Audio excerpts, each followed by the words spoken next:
All right, family. So as we're here right now in the museum in Angola, Luanda, right here in the capital, we're going to see the man who's responsible from Portugal, who came into Angola and it wasn't even called Angola, but came into the region to be able to capture many tens of thousands, hundreds of thousands, even millions of slaves to be dispersed across Brazil, Central America, North America. Diego Cao. This is who they have up here as the one that's being responsible. Along the side here, you're gonna find this, you're gonna see these governors, you're gonna see captains, and those who were explorers, and those who were responsible for setting up the plan to disperse the children of Israel out of Congo. This was all not even called really Angola, but it's the kingdom of Congo that many of our people, to include you, that are sitting in Americas, that were dispersed because of being the children of Israel. This was a plan, a strategic, methodical plan that was put together in order to keep us separate and break us up. When it comes to the transatlantic slave trade, this Diego Cao and his group were the first invaders. Cameroon, Gabon, and even Guinea.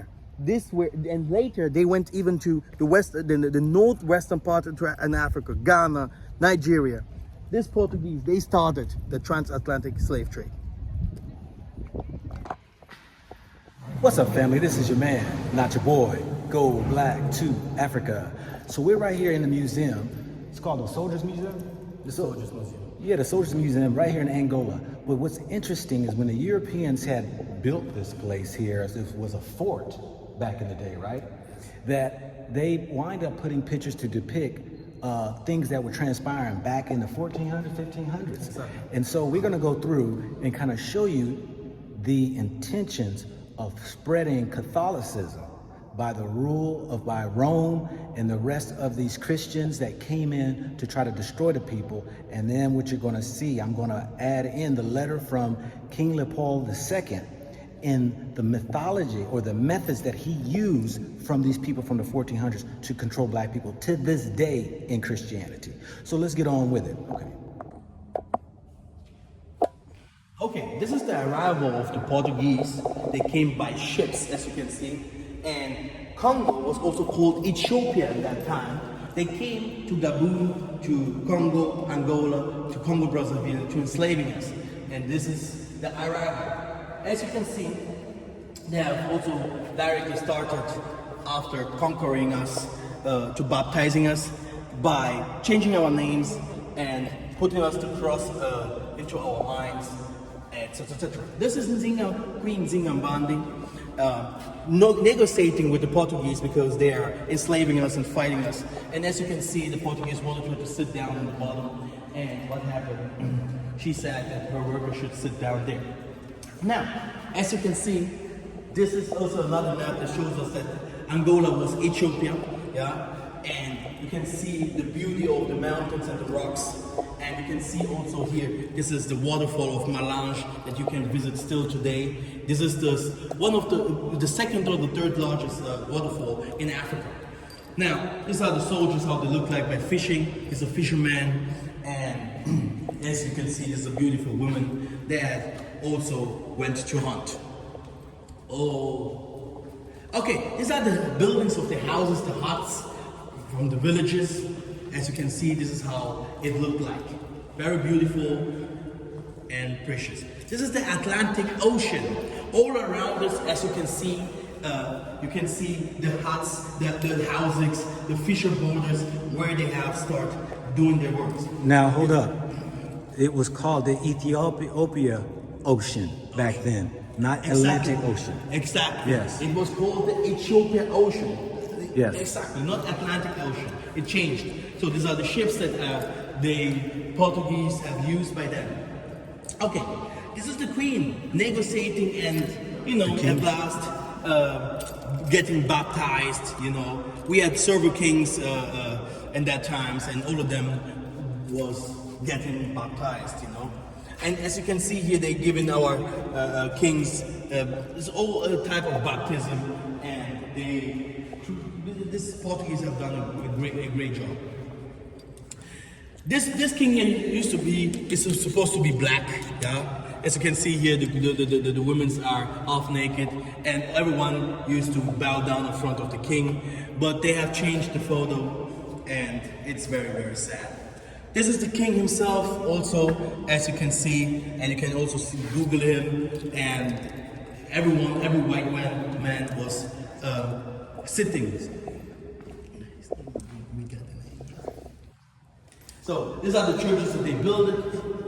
Yeah, the churches that they have started to build. So the Kingdom of Congo started to become, it's on a mountain, and the Portuguese started to build their houses around it.